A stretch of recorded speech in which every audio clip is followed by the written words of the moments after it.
Hey guys, my name is Philip Molina and this is Eric Voss. Hey guys. We are going to do a breakdown for The Walking Dead Season 7 trailer. It's one of the bigger things to come out of Comic-Con this year, but so much came out of Comic-Con that we kind of can't cover it all, so we're just going to knock these things out as fast as we can.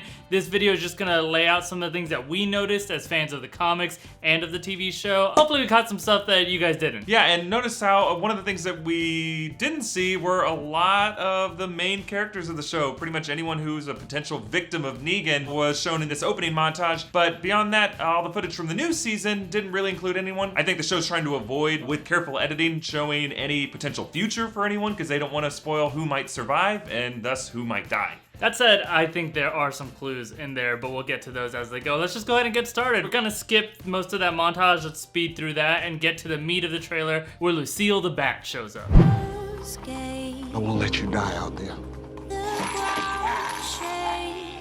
Everything's his, or will be.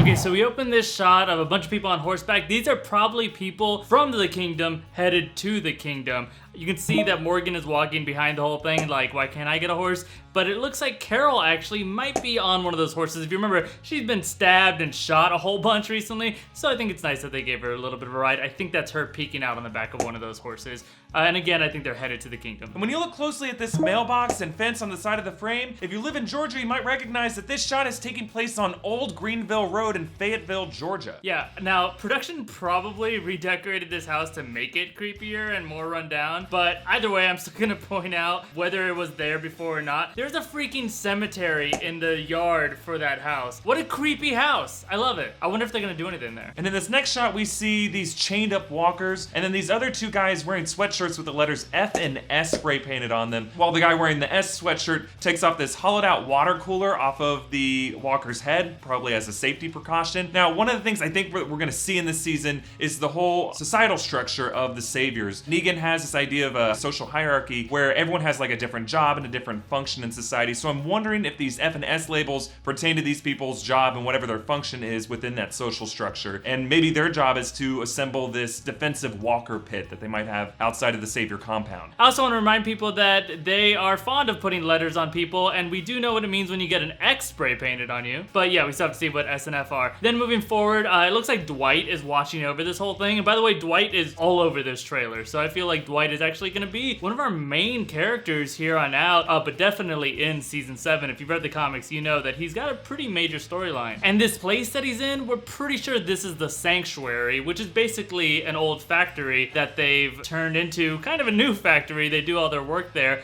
and by they I mean the Saviors. So this is probably our first look at the Saviors' real compound, not that fake satellite place they had before. And in this next shot, Dwight points a gun at someone who's turned away from us. It's not really clear who it is. It might be Aaron or Eugene. This is more that careful editing. They don't want to show who might have survived Negan's kill, but he's saying Everything's his, or will be. Points out what Negan's whole philosophy is, that he owns everything, or will in the future. I also want to point out, actually, take a close look. That vest that Dwight is wearing, that's not his. That's totally Daryl's vest. So it could be maybe from the moment when Dwight shot Daryl in the shoulder last season, like right after that he took the vest. But I don't know, I have a feeling that this is actually something we're gonna see in this season where, you know, they're holding Daryl captive or something, and Dwight's like, you know what, while I'm here, I'm gonna take that vest too. I'm a big fan of your look, Daryl. Yeah, it's interesting that Dwight keeps taking Daryl's stuff. Like, remember last season he took his crossbow and his motorcycle too. And in the comics, Daryl doesn't exist. It seems like they took a lot of the cool stuff about Dwight and reassigned it to Daryl. So now that both these characters in the show, it's like they're kind of occupying the same role, and there's a struggle for resources between them of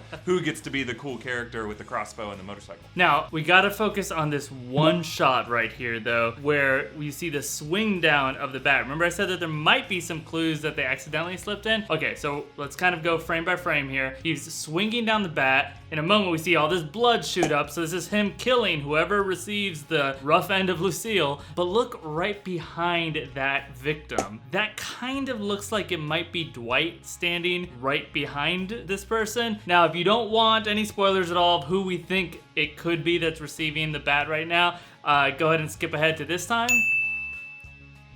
But if you compare it to the picture that AMC put out, doesn't it kind of look like that would be Abraham then? Because Dwight is right behind him, and then if you look over to the side, there's a guy who's wearing kind of a beanie hoodie combination, which looks like it could be this guy over here. Oh, and if you've been watching our Walking Dead videos, you know that I've actually kind of been predicting since last season that because Abraham's character arc has pretty much been completed, it would be a really natural time to kill him off. So, Also, one of the other possible clues that it might be Abraham came back in that opening montage at the beginning of the trailer, which, let's be honest, I kind of felt like the whole thing was an in memoriam reel at the Oscars. Abraham got a little bit longer of a moment than the other characters, so it seems like the show is trying to pay him a little bit more tribute than everyone else, maybe? there's also another character who got a slightly longer section in that opening montage, Glenn. Now, coming out of that season finale, most signs kind of seem to be pointing to Glenn. In our breakdown that you guys never got to see, you can see we really thought it could be Glenn. The order of the eeny, meeny, miny, mo shots, the audio that kind of sounds like maybe someone saying Maggie as they're dying.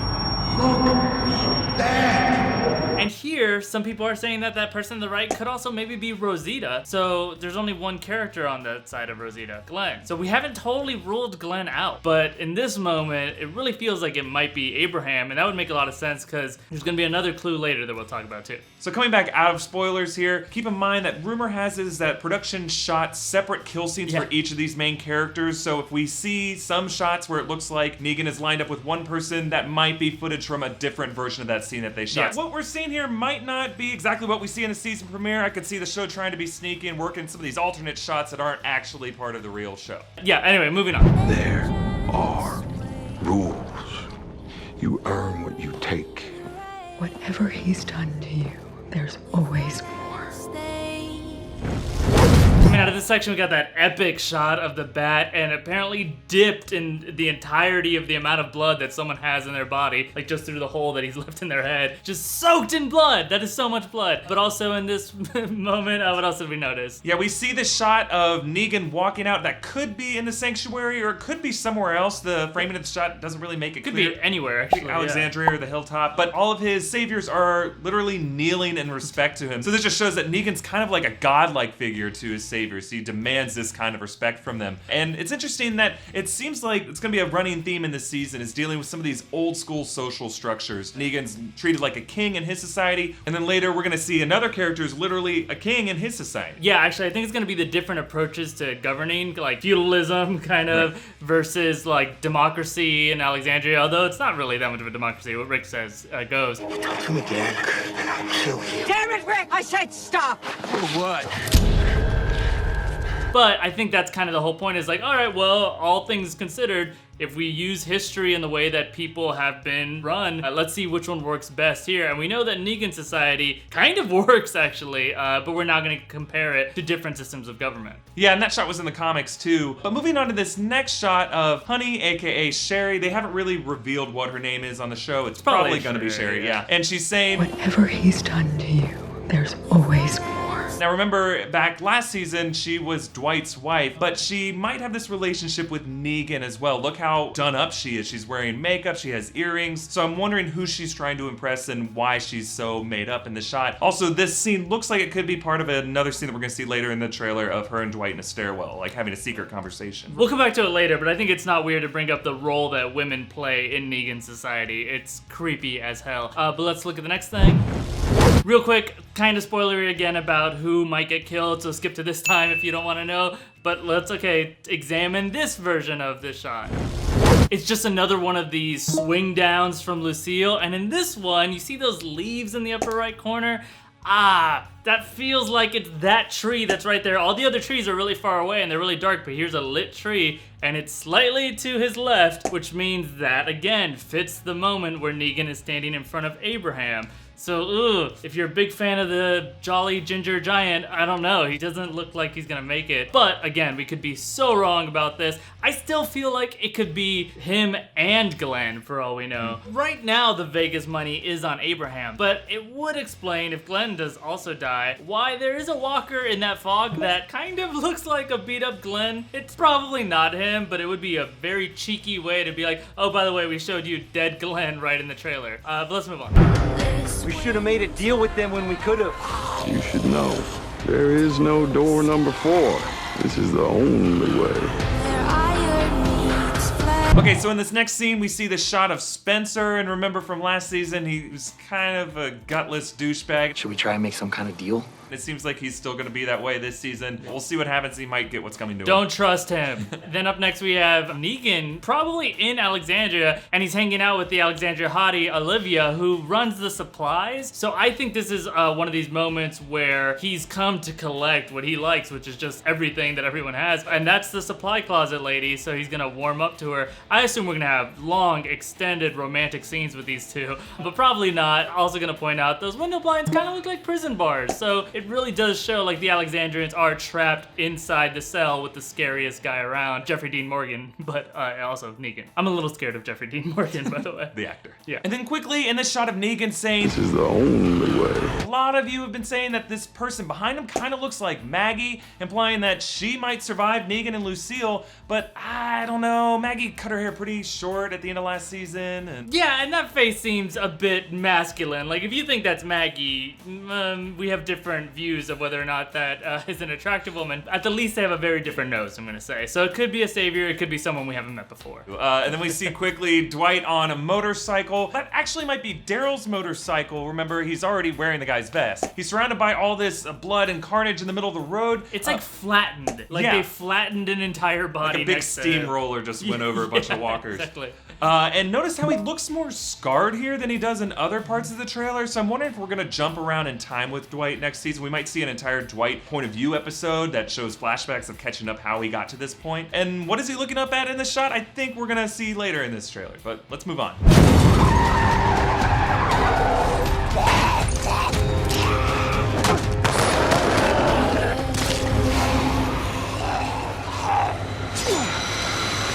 Coming out of that section, we get all kinds of carnage. There's a car that's like spun around and stuff. Take a look, by the way, there's some motorcycles there, but there's this ominous truck. That truck is gonna come up again and again throughout the trailer. I think whoever's driving it feels like a big deal, but there's also some other stuff going on. We get our first shot here, actually. It's real quick of Ezekiel. That's the leader of the kingdom, but we'll get more into him later. He's holding a ladder for some reason, so he's clearly got some sort of plan that he's executing right now. He also looks like he might be saving this guy in his car. He's wearing the armor that is typical of people from the kingdom, and it's probably even actually the guy we see in the very next shot holding this gun. And in this next shot, we see a walker falling from an overpass. This might be the scene that I was talking about earlier where Dwight's looking up at something. If it is, that's a reference to the comics where Jesus does this to distract Dwight. Then hogs eat a freaking walker, which I have no idea what that means. There's so many possibilities, but also, more importantly, probably, the walkers look like they're invading the hilltop, which is kind of a big deal. That's the place that Gregory lives, that really terrible town mayor that we met last season. I really hope he gets what's coming to him, but the hilltop people aren't so bad. That might be where Maggie needs to go because she's got a sick baby, and remember they had an OBGYN luckily? So if they're taking on the hilltop, maybe they're gonna hurt Maggie's chances of her baby being okay. But anyway, take a look at Jesus just beating the hell out of everyone. Also, I want to point out on the back wall there, you can see that there's now walkers, but they were probably just normal people who had been hanged moments earlier. That means Negan's probably playing a role here, because remember, they really like to hang people. It's like their calling card. But anyway, let's keep going. I don't know what the hell's going on in the most wonderful way. I am King Ezekiel. Welcome to the kingdom. So in this section, we see the shot of Jesus jumping in the back of a moving truck filled with supplies. I'm wondering if this is another reference to the comics. It could be when Jesus is trying to track the saviors back to their compound, or when a different character hides in the back of a truck to sneak back with the saviors. We'll see what this could be. Yeah, and then did you guys see this moment with Carol in the auditorium? If you're like me, you saw this initially and you're like, oh, it's an interview with the actress, just jammed in here in the middle of the trailer.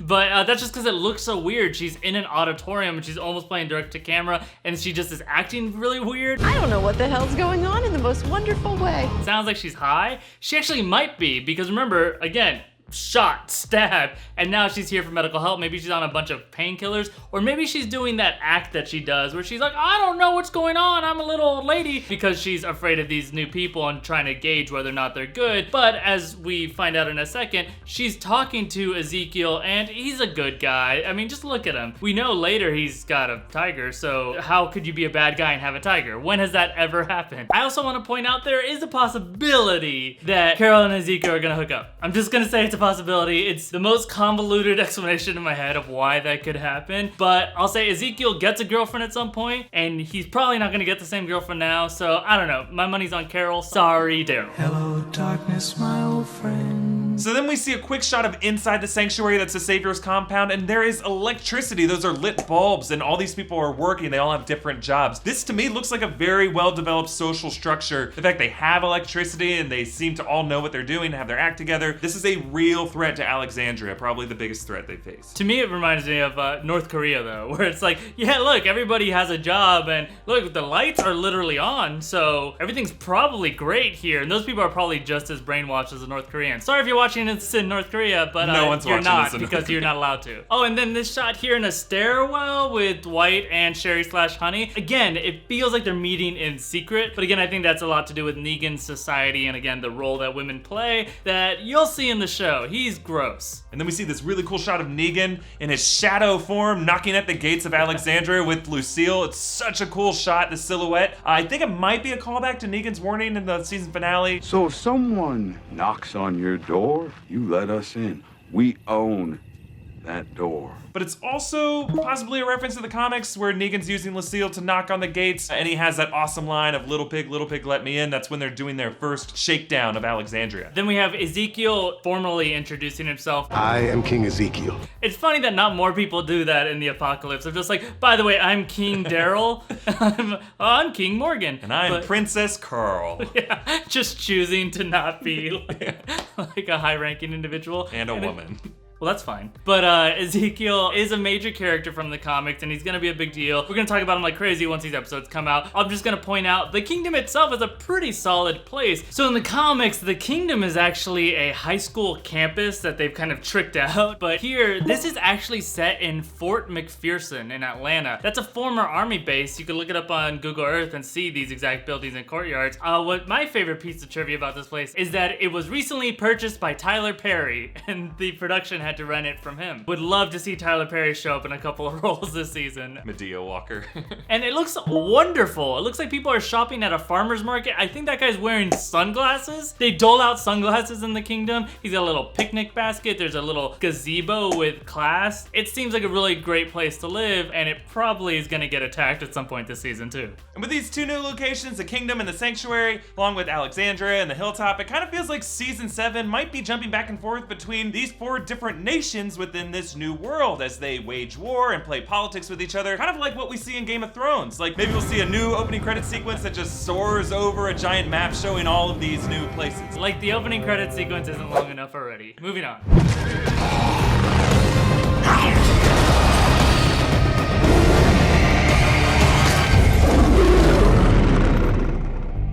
Hey, Enid made it out of that closet after all. I kind of was hoping that there would be a whole thing like, oh, Enid! But no, she's out of the closet. Congrats to her. Well, what else do we see here? We see the shot of Gregory looking out of the windows of the hilltop as we see that glow, the fire reflecting. I feel like, yeah, Gregory is getting what's coming to him. But also we see this badass shot of Jesus karate kicking one walker. Stab him! Yes.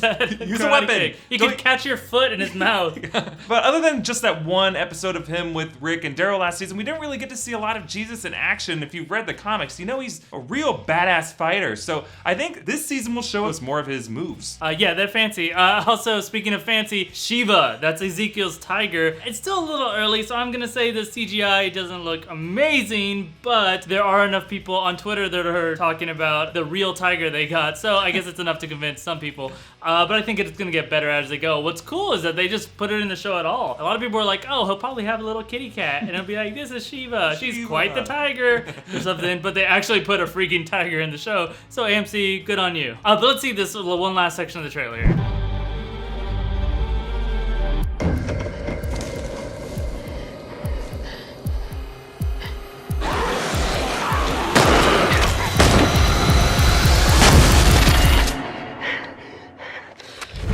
case you forgot that they existed, it's Tara and Heath having their own action storyline here. There's a couple things to point out, but I'm just gonna say, I hope this is not indicating that there's gonna be one of those like just Tara and Heath episodes that's just for them and it doesn't touch on anything else. I'm not the biggest fan of those. If they do it, I'll live, but please don't do it. So some of the things we did notice is that check out how these walkers are coming out of the sand. And if you look closely at all these shots, it looks like Tara and Heath are in some kind of military facility. Like maybe they stumble across a place that might have a lot of weapons or supplies that they can use, and that's the location where they are. Yeah, they have that like camo netting and stuff. It kind of also reminds me of what Abraham stumbled upon last season, which did lead to finding a freaking rocket launcher. So it could be a good thing. One other thing though I want to point out here is take a look at these walkers walking up here. Don't they all look a little like weird for the walkers we're used to? Remember the walker earlier in this trailer is like missing its jaw and it's like barely even got an arm bone left. And here they look kind of like full and like fatty and like big. I think this could be possibly, I'm not even gonna like talk about it too much, but just a whole different kind of walker that eventually shows up in the comics. I'm saying that completely Philip Molina's own speculation here. I could be totally wrong, but there's just something off about this little mini army of walkers that all look really similar to me personally. I don't know what you think. Yeah, it definitely could be the next step. But wrapping up here, let's talk real quick about the song choice that they used for this trailer. It's called Take It All by Ruel, and the lyrics make it kind of a perfect fit for what these characters are gonna be going through this season, so let's quickly break them down. Through hell's gates, the ground shakes. All of our characters are literally going through hell right now, more hell than they've ever gone through. They're losing someone who's near and dear to their hearts. And the next part, Valor waits, and so it begins. so even though their world is ending, the ground is shaking beneath their feet, this is when heroism comes alive within these characters. It wakes up. Vengeance waits, you're erased. They're gonna want vengeance, obviously, for whoever Negan killed, but also remember, vengeance started this whole thing because they killed a lot of Negan's people too, and so it's just fury and anger is gonna take over everybody in the situation, and everybody is a lot larger because, as these next lyrics imply, Where worlds collide. there's so many more places now. The world has really grown in size as we have the hilltop and the sanctuary and the kingdom and Alexandria all colliding and coming together, and blood ultimately dividing them. Taste of death. And literally these characters are getting a taste of death by watching one of their own get butchered by Negan and Lucille. Yeah, also that's what walkers do, is get a taste of death. A mouthful of death. Yeah. But also we hear this line, Where iron meets flesh. now, I don't want to spoil anything about the comics, but there is a moment where literally iron meets flesh with the character. If you've read, you know what I'm talking about, but I'm not going to say any more. And then the chorus of the song is, We'll take it all. and that's literally what Negan is trying to do. He feels like he owns everything. Everything belongs to him. He's just going to take it by his own right. But everyone's going to try to keep everything from him, and they're going to try to take it back from him. Yeah, Walking Dead loves to use songs with lyrics that like fit pretty perfectly. They did a lot of Hosier last season. I'm actually interested to see what they do this season, but also in general, not just the music, where the freaking story is going. Most of all, of course, finding out who dies and getting that over with as quickly as possible, hopefully. But look forward to a bunch of breakdowns from us about Walking Dead as the season comes out. If you're wondering about those Walking Dead breakdowns that we shot and released and got blocked, they're still blocked. So, sorry that you're maybe never gonna see those, but they were fun to make. And that's all we have for this trailer, so make sure to subscribe to New Rockstars and follow us on Twitter at New Rockstars for more information about when our videos are coming out. And if you want to talk to either of us, you can hit me up on Twitter for short questions about where I think the show's headed at EA Voss, or you can hit up Philip at FIMO, and you can also hit me up on Facebook if you have like longer stuff you want to talk about. It's facebook.com/FIMO knows. Finally, thank you to all our Patreon supporters who have been just wonderful in making it so we can make so many videos. You can tell probably if you're watching this video and you follow our channel, a lot of videos came out kind of quickly, and it's all because of our Patreon support. So thank you so much. If you want to get involved with that, it's patreon.com/newrockstars. But I think that's it. Yeah, thanks guys. See you next time. Bye. Bye.